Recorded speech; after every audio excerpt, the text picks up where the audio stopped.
Thank you, everybody, and welcome to the March meeting of the Public Works Committee. On the dais, I have with me Vice Chair, Councilmember Barbara Burke, Councilmember John Larson, and Councilmember Annette Scipio, and I am Jeff McIntosh. Before we go through the consent agenda items, I've been asked to remove C2, that item. Can you not hear? Before we go through the consent agenda items, I would like to remove item C2 that needs a little bit more work on it. We'll bring that back next month. Are there any other consent agenda items that council members may want to have pulled? 1.5. Councilmember Larson asks for C4 and C5. Any others? Okay, could I get a motion to approve the balance? Move for approval. Second. Okay, and let's vote accordingly.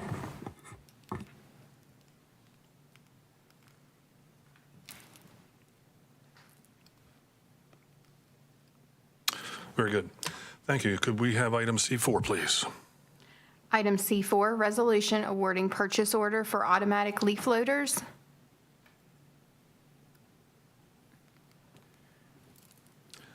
Mr. Taylor. Just a quick question, if I could. What is the projected delivery time on these trucks? You have any idea? I've been working with, first of all, good afternoon. Good afternoon, sir. Chairman McIntosh, other members of the committee and council. I have been working with the manufacturer and the distributor, and we're projected to have these vehicles prior to the upcoming leaf collection. Outstanding. And we all appreciate that. Appreciate your work. Thank you. Yes, sir. All right, can I get a motion on that, please? So moved. Second. We have a motion and a second.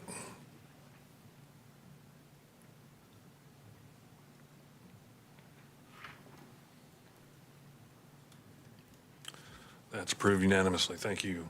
Item C5, please. Item C5, resolution approving the renewal of a contract for Winston-Salem Collects tool support. Good Ms. afternoon. Poplawski, thank you. Thank you. Good afternoon, Chair and members of the committee. Just a quick question to you also. Could you explain to me exactly what this is? Yes. So this tool was purchased initially last year.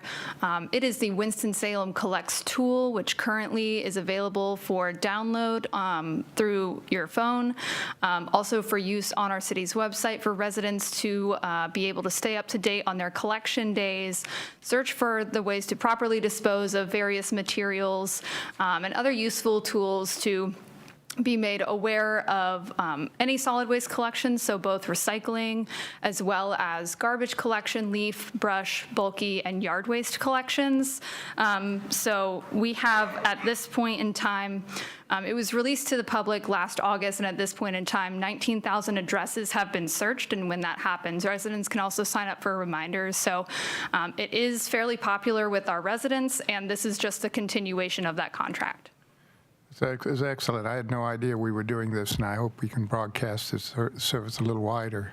Yes, we do work regularly with marketing to promote it on our social media accounts and through other various ways, and we will promote it again with the upcoming transition. Outstanding. Thank you so much. Thank you. Thank you. I move approval, Mr. Chairman. Second. Thank you very much. Let's all vote accordingly.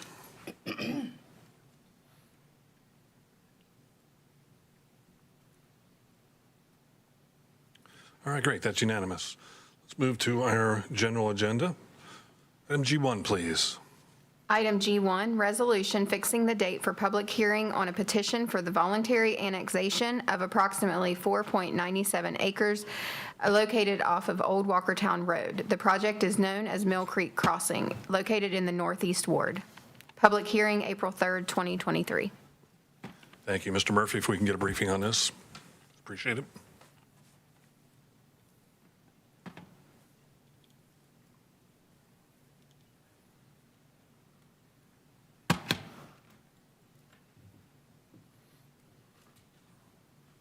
Good afternoon, Chairman McIntosh, members of the committee and council.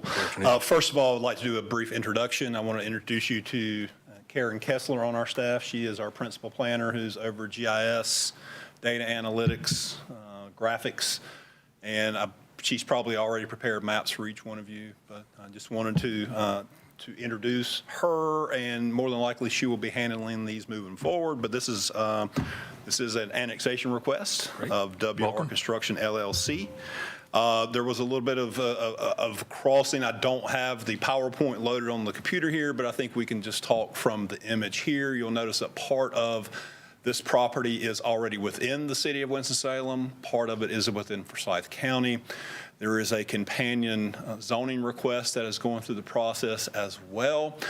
The portion of this lot that's already within the city limits is within the Northeast Ward. If this property were to be annexed, the balance would also be in the Northeast Ward. The action before you today is to put something on your agenda for next Monday's council meeting to set the public hearing date for the annexation request for April 3rd. Keep in mind, as a voluntary annexation, they would be able to withdraw the request up until the time it is acted upon. And with that, I'll be glad to answer any questions that you may have. Questions from committee members? So this is just, our action puts the public hearing on the agenda for. Correct. It puts it on your agenda for Monday night, for next Monday, to set the public hearing for 2 weeks later on April 3rd. Clear as mud. Great. Thank you. All right. Thank you. Chris. Question? Move for approval Thank you very for much. voluntary annexation. Second. Okay. We have a motion and a second. Question? Yes. Do we have any idea what the tax value is that it's going to improve our tax base is? Anybody know that? Do we know what the tax value is on this property, what it'll do to add to our tax base? I do not know that off the top of my head. We do send these out to both to city, fire, to budget, and we look at it ourselves. We send it to engineering. We have sent it to Scott. I know that they have said that there's not going to be a budgetary issue with this property coming in, but I'm not exactly sure what the property value is. Current tax value is $105,000. The reason I say that is the only way the city can enlarge itself now is through voluntary annexation.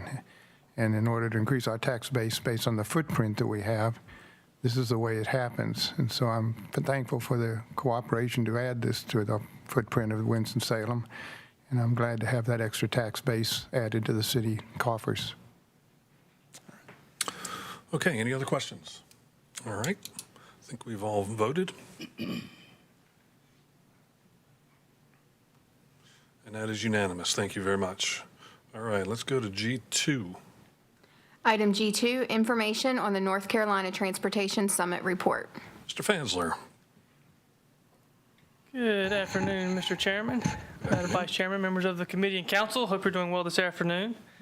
You have to bear with me because I'm going to geek out a little bit on the Transportation Summit. This item is really an information item on the fourth annual. Are you in your new role now? So I am not. I'm still the acting, the current deputy director. I will resume the. I'll save my congratulations. Thank you, Mr. Chairman. So, Jeff Fansler, Winston-Salem DOT, and the item before you, just want to give an overview, really, of, like I said, the fourth annual North Carolina Transportation Summit, which is really a really great event that North Carolina DOT sponsors, and it opens it up to the transportation professionals around the state. So it's a great educational, it's a great state of transportation kind of report of where we are in the industry. And it's really good for our staff to see where we are as far as a community, transportation professional community, and of course across the state. So the item really, goes into significant detail, and I'll have a few slides I'll run through. And so for the purpose of that, just to call attention to the item, I won't mention all the panelists' names, but there were breakout sessions that various staff members, depending on their discipline, went to. So it's hard to capture all the events and all the breakout sessions that do go on. Oh, wrong button here. But quite a bit of it is available on video, correct? That's correct, and that's a key point I'll try to make if I can share the right screen here. There we go. There we go. So a couple of the key topics here, economic development, equity and access. Of course, data was a big one for us, where we are currently, how data is being used in the industry, and you'll see a little bit more detail as I go through this. Of course, a lot of interest in DMV modernization. We've all had those challenges of where we are historically with the Division of Motor is trending.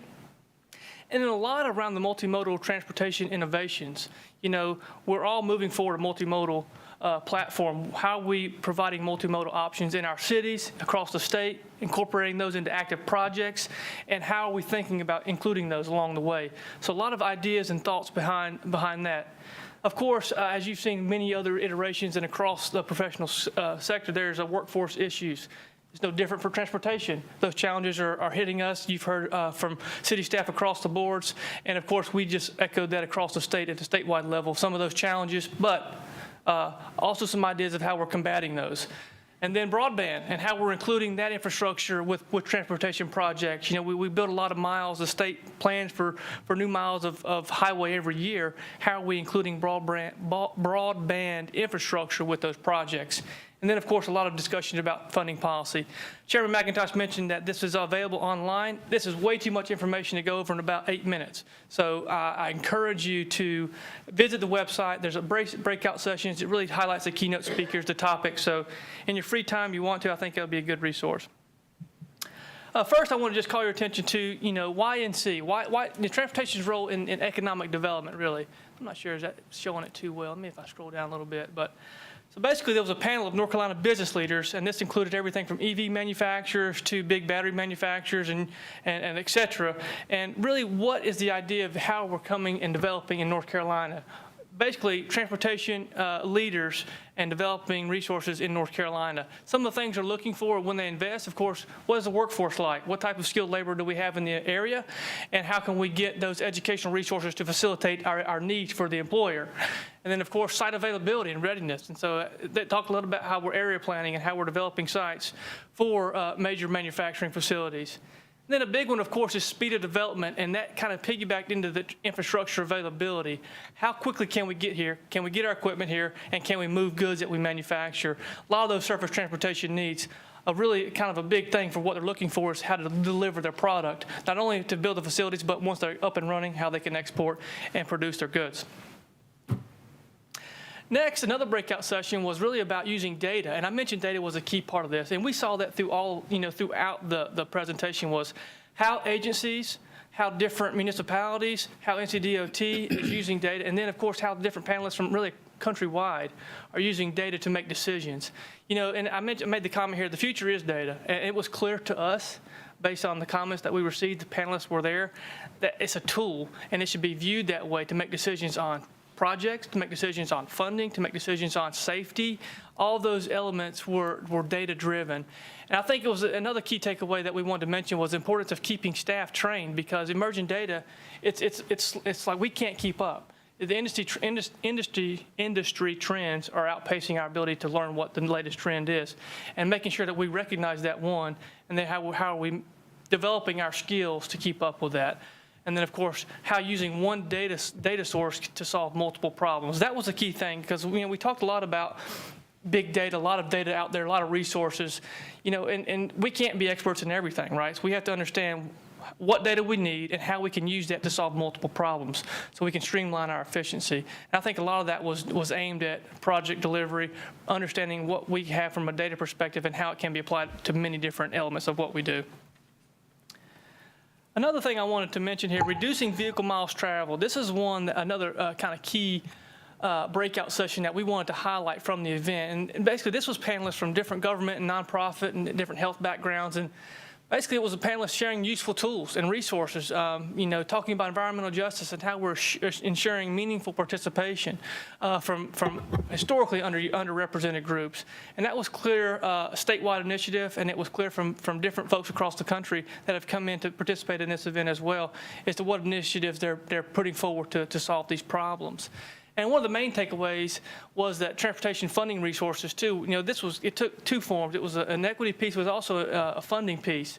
And one of the things that always are challenged is the highway projects are often severely more expensive than our pedestrian projects, and so the funding disparities and how the funding is delivered obviously favors highway projects. And there was a lot of discussion about how we include pedestrian infrastructure in highway projects, since those are the ones that are getting a lot of the funding, and how we can bridge the gap to make sure that we are providing multimodal spaces and making sure that we're equitable for folks that may not have a vehicle and providing those accommodations. Let's talk a little bit about workforce. This was a big one for, I think, it was just a recurring theme, and we've, of course, seen this across, as I mentioned, many different elements of what we do, not just in transportation, but of course it does affect our industry significantly. And, so the panelists from different governments and private sectors were talking about these challenges and how they can employ and recruit, retain, et cetera. Some of the strategies that were mentioned were basically how we are investing in future generations. It was indicated at the Transportation Summit, they're starting in kindergarten. They're going out, they're doing field trips, they're bringing them, they're showing them the equipment, they're getting the interest as young as they can. So they're partnering with school systems across the state to make folks aware of what's going on, what we do, how what we do impacts how you go to school, and the school buses that you ride on, and making that connection for smaller children to understand that it's a service that we're providing to get you in and out of where you're trying to go. And sponsoring summer camps, and just it's this whole idea of being there and providing that, service that this is what we do, and cultivating that interest from a young age.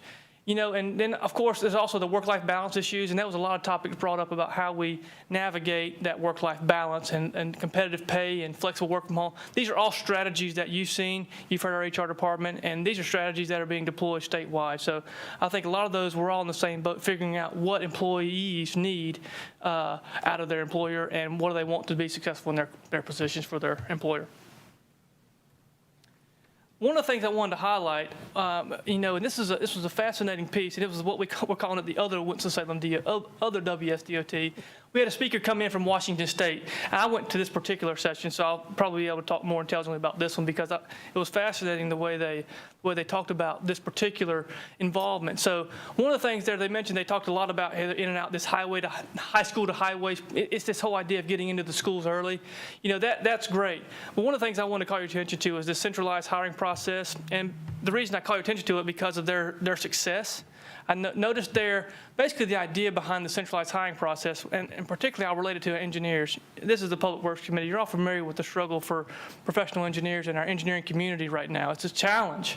And so Washington State DOT said, how do we solve this problem? And right now, they basically said, let's take our applicants and streamline this a little bit. We have, need for dozens and dozens of engineers. Let's just make them apply once. And let's have area managers from different division, so to speak, transportation, stormwater, engineering, across the gamut that could be serving on interview and just understanding what the needs of the division are and have them screen that. So it's really a process to streamline where an applicant could put in one application, go through the process, and then, of course, have enough people of the hiring capacity and hiring managers to see if that would be a good fit for their particular department instead of making them apply for one job, interview for one job, and then the other departments really don't know about it unless you tell them or they go reapply again. So you see the success. They were able to hire 40 entry-level engineers within 2 months. And so just streamlining that process, and that case study in Washington DOT really took hold on that, kind of a key takeaway from the summit. Kind of the last major session was the NC Go session. And this was really the panel of transportation policy experts. And basically, where we are today with historic use of the gas tax, right? And there's no secret here that historic use of the gas tax is a fund that's not increasing, right? That is a challenge that we're facing because of the EV push and the fact that we've got to think outside of the box when we're not able to fund as much because of the technologies changing with of course, electric vehicles. And of course, so the idea here is how do we bridge that gap? How do we fund transportation infrastructure without gas tax? And there's a lot of policymakers asking that same question. And this is a big one. And I don't think we're there yet. There's a lot of ideas about mileage-based user fees and a lot of elements to still figure out about that. But I think that's where our industry is going and how do we bridge the gap of future funding needs for transportation as we see less availability of the gas tax for the obvious reasons. So with that, again, I wanted to go back to the first slide here because I think there's just way too much to unpack here. But if you'll visit that link there, it was shared in the information item that you've got as well. There's a lot more here, a lot to take away from there. But I'm happy to take any specific questions you may have. I'll do my best to answer those. Thank you, Mr. Chairman. Great. Questions from the committee. Councilmember Scipio. Mr. Fansler, I know that was an exciting conference to attend, and I'm glad many of your staff went to it, because Right. we always learn so much when we go out to conferences and we listen to what others are doing in other communities. Did you hear anything about what we might need to do as a city that puts us more on the radar for having rail service here in Winston? Yes, so good question. And, there was not, I would say this, I'd go back and check. I don't remember that I participated in any rail-specific ones. I know the rail division was represented, but applying it here at this particular summit, I didn't get a good, so I don't want to give you that yeah, well, this is a direction we need to go. I just didn't hear it at this particular summit. Other questions? I want to echo Councilmember Scipio's comment about going to these conferences really recharges your batteries. It does. Being able to plug in with your peers and see what other people are doing and what's working, what's not working is really, it kind of gets your juices flowing somewhat. Now, these videos, there aren't any acronyms in those videos, are there? I cannot commit to that, but we can get you the help on acronyms that Is you there may a need. companion glossary that just spells everything out? That's a subset we need to add on everything. The data, the emphasis on data is absolutely spot on. Right. But a big part of that is the analysis once you have the data. Gathering it and having it there is one thing, but then having quality people be able to analyze it and say, how do we apply this to, to our particular situation? Yeah, and Mr. Chairman, if I make a comment on that, that's exactly right. That's a challenge because companies are getting this and they want to be involved with this data market. And there's a lot out there. And how does staff handle so much coming at you? And we have to be able to understand what we need, go get the data that addresses what we need, and familiarize ourselves enough. It's going to take time, but we have to be willing to make those changes. Yes. Councilor Scipio. Yes, Mr. Fansler, I'm always looking for where some money pots are to get us funded to do the things that we really need for our roads and bridges and streets here in Winston. Did you hear of any funding sources that we have not tapped into yet, but we should be mindful that we might need to be planning to tap into? So great question, Councilmember Scipio. And no, it's not really not the intent of this conference. Basically, we understand the funding scenario that we're in through our NPO and through North Carolina DOT through their prioritization process. So I would say we didn't go there looking for new buckets of money. We went there trying to understand how to spend the money we got. Okay. The emphasis on hiring and retaining is spot on. I mean, every conference I go to, that's across departments, across big cities, small towns, everybody's running down that same thing. And interestingly enough, I just heard a piece on it recently where it goes to what you were talking about, streamlining the process, especially when you're talking to millennials and Gen Z people. Right. They're just not going to put up with a 12-page application. They're going to move on to somebody that's, where I can get my application out to 10 people before lunch. And to be competitive in that market, we need to make it easy to come on board and to apply. How much emphasis was placed on carbon reduction? Was there I would hope that there would have been a significant emphasis on that. Yeah, good question. And, we didn't have anything put in here on that. We probably should have. There was. And a lot of this is the EV push. And so across the board, I would say that was an overarching theme because of the EV manufacturing facilities that are coming to the state, because of the push for a different funding source, and then projects based on carbon reduction and how they're scoring. There was also conversation about that. So there's a lot in a lot of pieces of the breakout sessions. You could pull that overarching theme of where we're going as a sustainability effort. Yes. Right. And we just wanted the recognition that one of the ceremonies that talked about our greenways and how that Right. and that all plays into this. If Exactly right. we get more people on bikes and walking, and reduce the number of automobile trips, that all plays into this as well. So. That was a theme throughout, is how to incorporate that into active projects, definitely. Great. Okay, anything else for Mr. Fansler? Thank you so much. This was great. Yeah. Thank you for your time. I'll geek out on the videos for sure. Thank you. All right, let's go to item G3. Item G3, presentation on the Winston-Salem Transit Authority.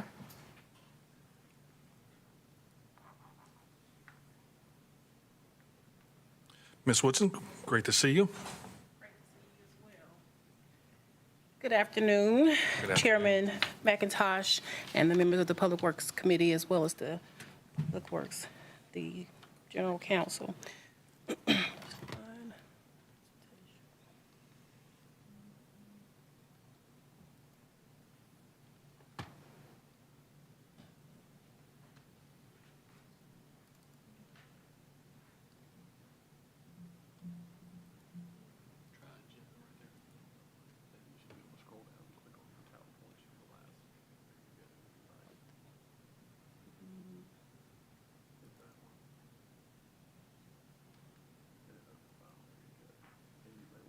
There we go.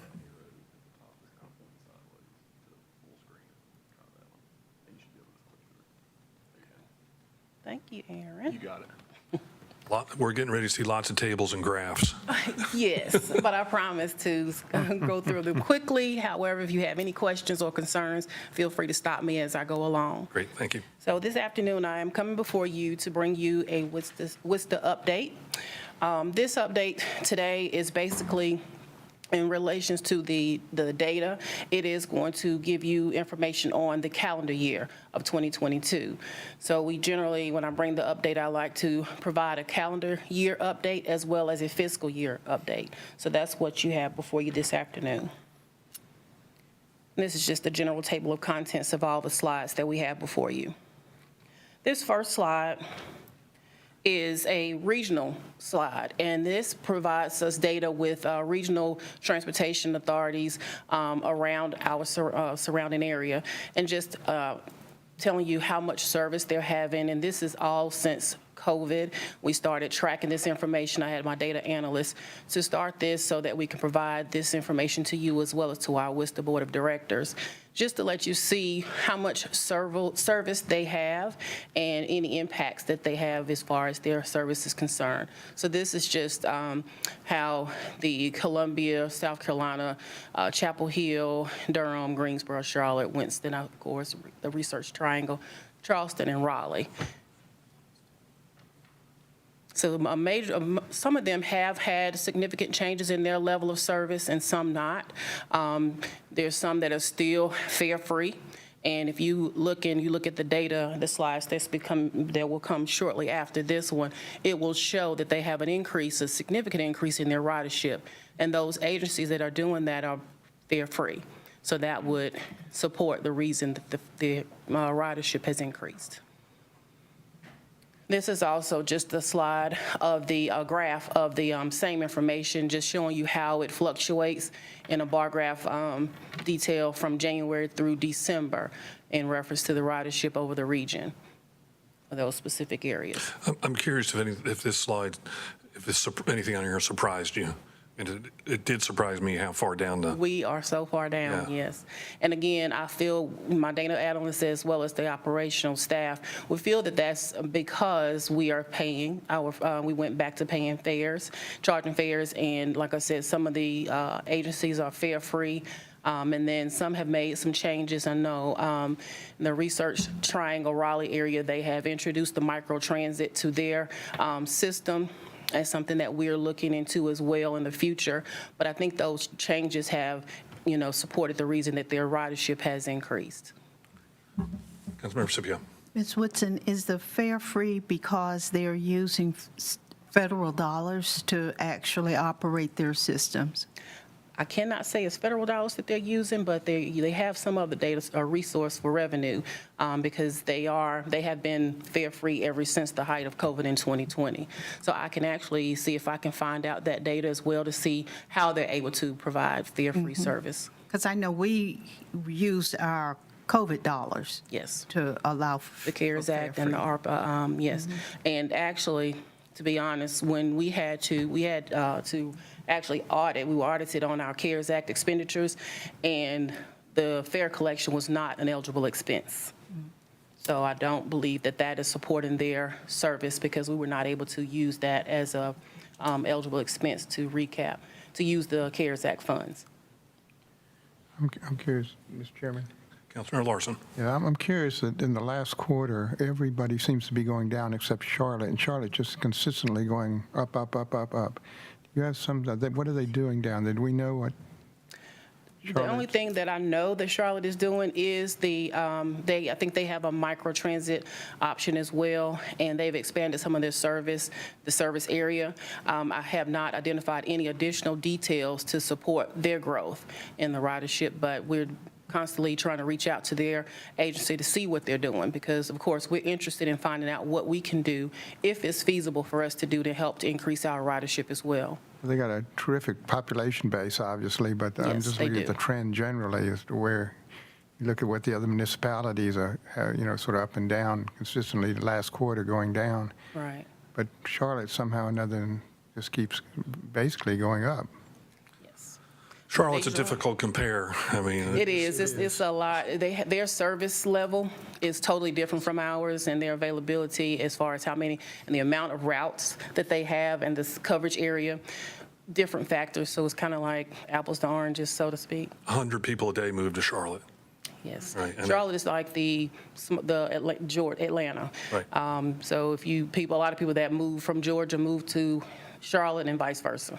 And the light rail system, I mean, South End, you can just see one 8-story apartment building after another going up because the light rail system is there, and it's Their heavily service used. hours, So. definitely. Yeah. And then the amount of activities they have after hours and all of that, is a lot of the people rather public transit rather than driving while they enjoy the elements. of Don't the get me city. wrong, I don't want to be Charlotte. Right. Different dynamics. So this next slide is just another slide that shows the percent of change within the different agencies. And as you can see, we did have some growth in Winston-Salem, but it was not as much as the other agencies, but definitely more than Columbia, who had a significant decrease in their percentage of growth of ridership. All of that data was for the fixed route. This is the paratransit, the same type of data. As you can see, this chart looks a little different. The paratransit community is different, and we're not so far down as far as our ridership on the paratransit, the TransAid. So as you can see, we are amongst the top 3 with our ridership for paratransit. The same, this is the change in the percentage for the paratransit department. Would you just talk for a minute about the difference in fare structure between paratransit and our standard bus line? There's no difference. It's the same, It's okay. $1 for paratransit as well as for fixed route. Okay, great, thank you. So this is the ridership for WISTA from January 2022 through December of 2022. And I also had Carol to put 23 on here just so that you can see, compare January 22 to January 23, because that's the most recent data we had to provide. So as you can see, there was a significant, we are on the rise. Slow, but we're coming back up to speed. And we have regained a lot of our ridership that we lost pre-COVID. Or during COVID. Do you know what pre-COVID numbers were? I can provide that. I think I did on the last one, but I would definitely Okay. make sure that I give Great, that. thank you. Okay. It was higher, I can't say that. Yes. This is our fixed route revenue passengers per hour. So we generally kind of steady with how many passengers we average transport hourly. The same for our TransAid department as far as our ridership for the calendar year. We have increased, as you can see, in January of last year, we were at almost 10,000, and now we're almost at 14,000. Trips per hour, passenger trips per hour, this is, we're roughly staying steady across from January through January. And something interesting to see on our paratransit side, the industry standard for TransAid or paratransit is 95% on-time performance, and we have actually exceeded that a couple times. And but even the months that we did not, we were kind of higher up there, meaning we were getting our passengers to and from where their destinations more on time. And of course, that would probably be supported by the fact that we had less passengers and then the same amount of drivers for the most part. So we're moving on down to our accidents. This slide is just showing you how many accidents we've had for the past year. And the preventable, of course, is in the red, and the non-preventable, meaning that our drivers were in an accident, someone probably hit them or put them in a situation that they could not avoid the accident. So our drivers are actually, they receive different levels of discipline in providing the amount of preventable accidents they have to hopefully discourage them from doing anything that they can't avoid. And so it broke it out, just the fixed route versus the paratransit, so that you can see the department, the modes independently as well as collectively. And this is the paratransit. Of course, we tend to have less accidents on the paratransit side of the house. Maintenance, we very rarely have accidents. The majority of the maintenance accidents may come on the yard itself when they're either going to fuel buses or clean buses and maybe cut too short or hit something on the yard. So we generally don't have accidents in the maintenance department. This is the road calls. So on this slide, it just shows how many times a mechanic had to go out on the road to get a vehicle, whether it was a paratransit bus or a fixed route bus, and bring it in, either fix it or tow it. As you can see, we have a lot of red in the fixed route. A lot of those are supported by the fact that we've lost a lot of engines in 2022, and just the age of the fleet, they start to break down and cause more road calls, which affects our service, our on-time performance. So we try our best to offset that by our preventative maintenance schedule, but when the vehicles start aging out, it's the inevitable. Are we scheduled to, I mean, I know we do update our fleet fairly regularly, but I mean, are we? Yes, we do. We are on schedule. We have not been able to be honest. We've had identified some funding issues. So DOT and WISTA and budget are looking at some other funding opportunities so that we can get up to speed with our vehicle replacement. And the fixed route units those are hybrid power units, aren't they? They're diesel hybrid, yes. Yeah, okay, thank you. And this is our mobility management or customer service department. This is just the total of calls that come into the transportation center for various reasons over the past year. And this is our on-time performance, and this just means the percent of calls that they have actually answered within the department. And might I add that I'm proud of the mobility management staff because for the most part, they have been understaffed all year long. So they are answering the same amount of calls with less people and still being able to answer those calls successfully. And that's the amount that we miss for whatever reason.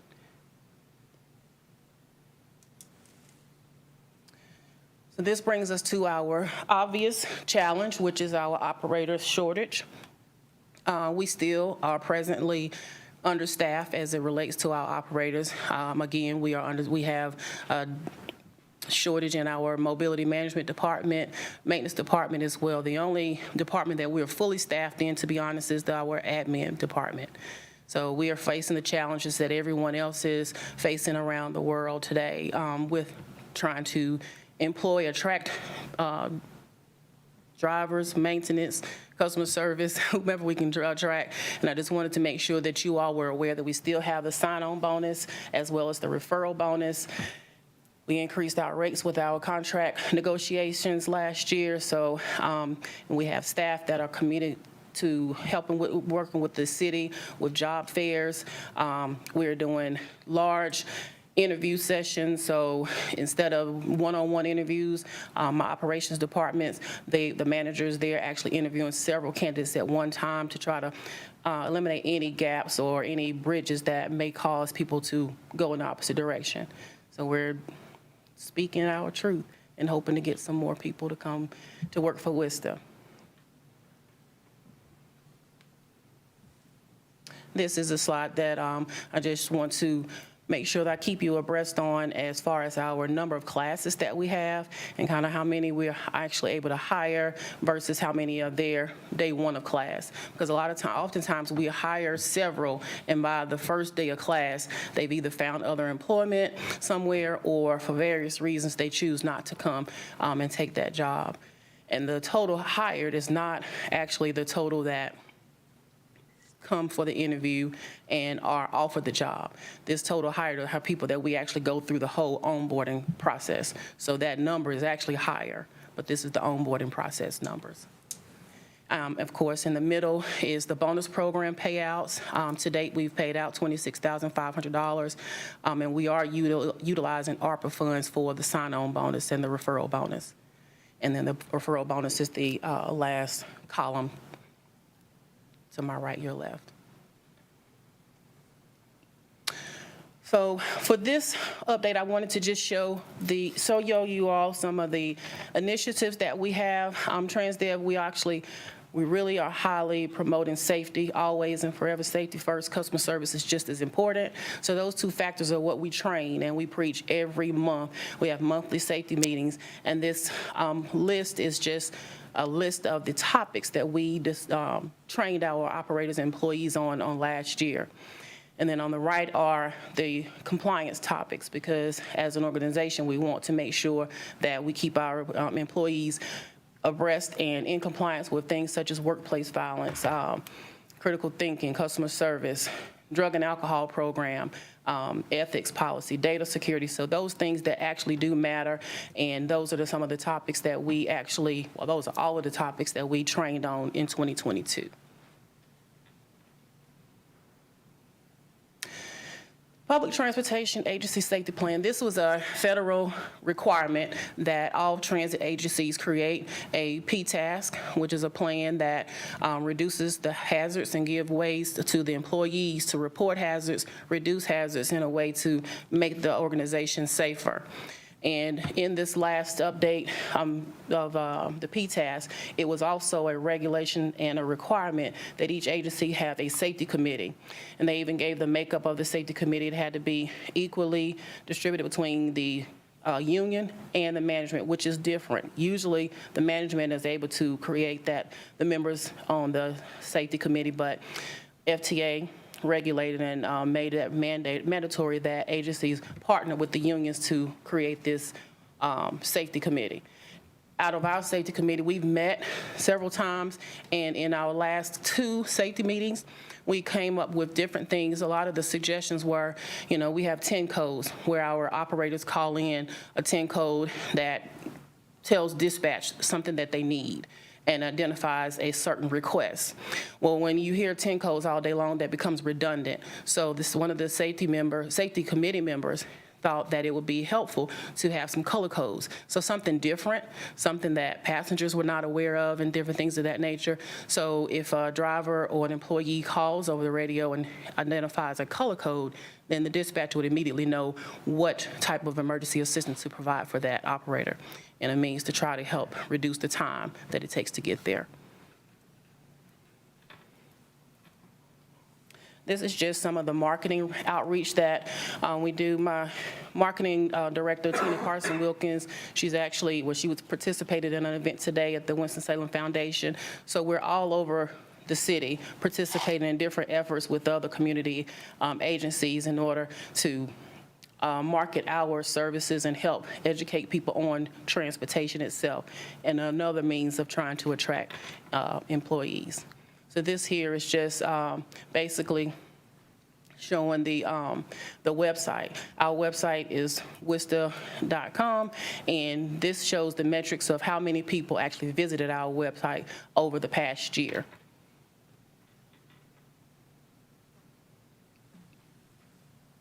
A little bit more of our outreach. We actually participate in the BIC program, and that's something else that Ms. Carson and her staff that attend.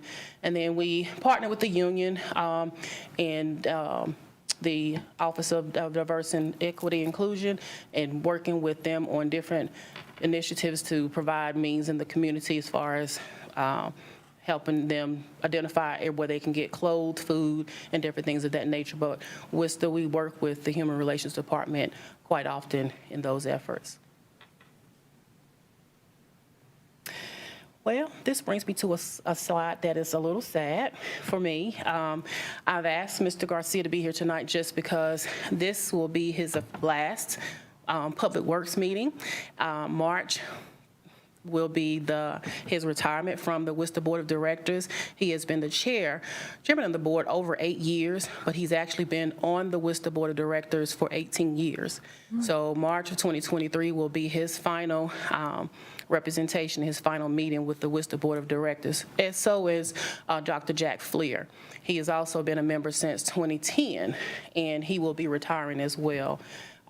So both members will be recognized in our board meeting in March, but I wanted to make you aware of his retirement from the board because he has actually been a very, very integral part of WISTA and our services. And that concludes my presentation. I will take any questions. Before we get to questions, I would just like to recognize Mr. Garcia and get a round of applause and thank him for his many years of service. Thank you for your dedication. That's impressive. Questions from committee members? Mr. Larson. Thank you for this presentation. It's always fascinating to see the progress and the work that you do. It's very diversified, and congratulations. I do have one question, and that's regarding the training and instruction program for your safety. If you could go back to that slide. Yes, sir. Wait just a moment. It's an amazing array of professional development and training programs, and I congratulate you on keeping that on the front end of your program. Who actually does the instruction? Are these online? Are these in person? Or how is this instruction presented? It's both. We have a safety director, Mr. Dexter Vines, and he and I actually facilitate the safety meetings. He more so than I do. So he does the training. Sometimes we have visitors to come in from that specific, if they're like last month we had, I can't think of her name right now, but she came in to talk about dementia and how to deal with passengers that have dementia or the signs of dementia or Alzheimer's. So when we have the opportunity to bring someone in person, we do that.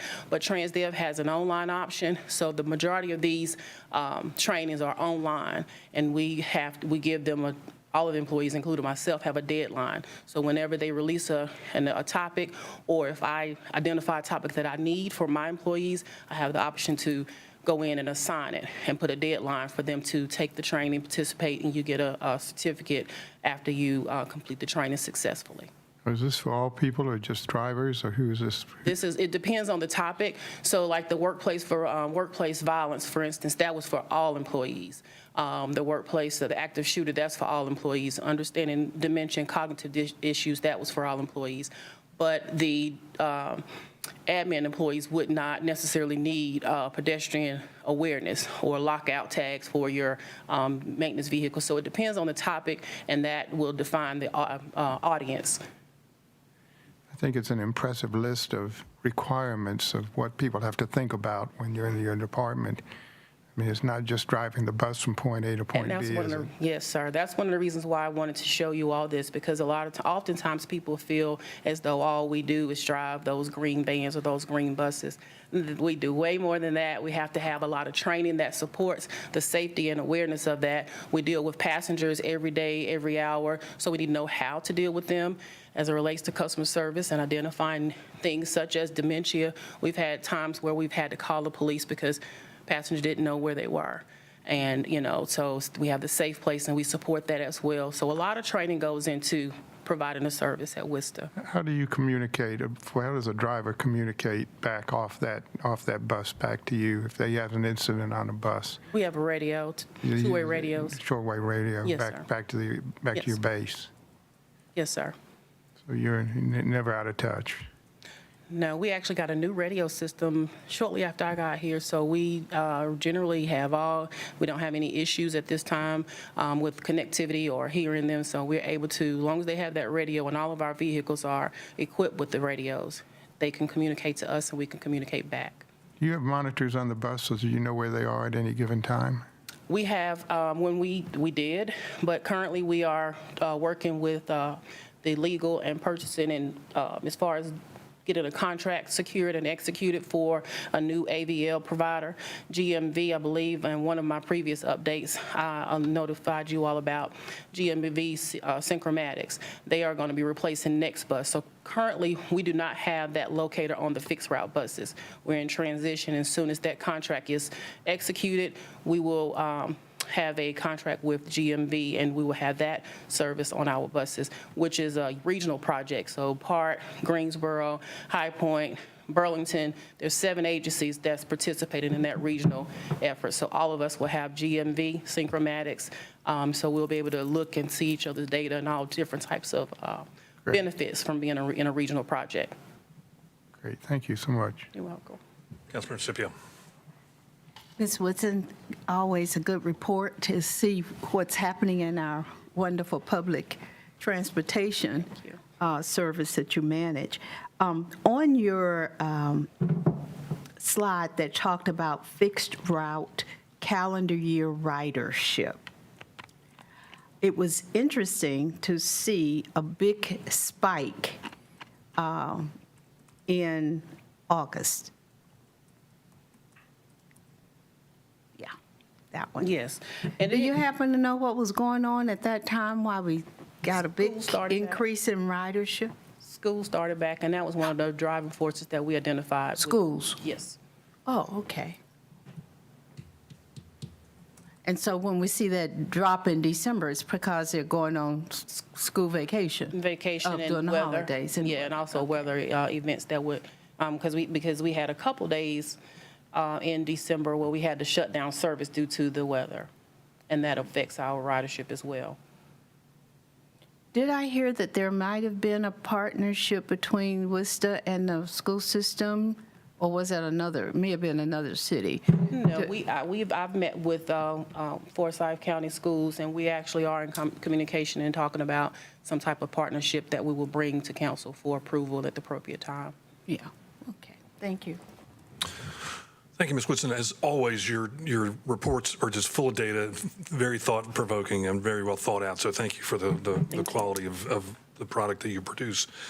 Going to our total accidents in the past year, and we show 33, which I don't know how to compare to years past, but I mean, how do we look at what trends and what commonalities are occurring on the total, on the preventable accidents and the non-preventable, outside our control? But is there a way to look at what's causing the accidents on our side and trying to prevent those? Yes, sir. We have actually, TransDev has a tool called WebRisk where we identify the root cause. And every Friday I have to participate in a meeting with TransDev and other GMs to talk about any preventable accidents that we have. All of the details, what we have done to retrain that operator, and how we're going to move forward and try not to have that happen again. A lot of our accidents, the common thing is hitting fixed objects. I don't know why, but people like to hit things that don't move. And we try our best to drill it in them monthly. If it's not moving, it's not bothering anybody, don't bother it. So we are continuously training them on that, but sometimes people, their judgment is off or something like that, and that's what the main thing is, hitting fixed objects, unfortunately. Sure. I know in one of your last presentations, we had a figure on dollars per rider, what it costs us per rider. Has there been any thought put into, or can we spitball at some point how much our ridership would go up if we were fare-free? We can definitely look into that. And as a companion to that, I'd like to ask Mr. Tesh what the hit to the budget would be on that. If we could get that information, that would be great. Because as ridership would go up dramatically, in theory, our cost per rider would come down. At some point, relatively soon, I would like to arrange a little field trip to the transit center and also to the maintenance facilities. I think it would be good for this committee and any other council members who are interested to go see those facilities and to see, what kind of shape they're in, what goes on, talk to some of the employees there and see. It's always helpful to get out kind of into the field to see what's going on. So we'll get together on that and see if maybe we can take a bus ride over. I would be more than happy to escort you around both facilities, and Great. we welcome it. Thank you. Perfect, perfect, okay. Well, thank you so much. Thank you. As I said, your reports are always great. Thank you. You all have a great afternoon. You too. Thank you. I believe that is the last item on our agenda, so unless there is any other needs from committee members, we'll stand adjourned. Thank you so much, everybody. Here.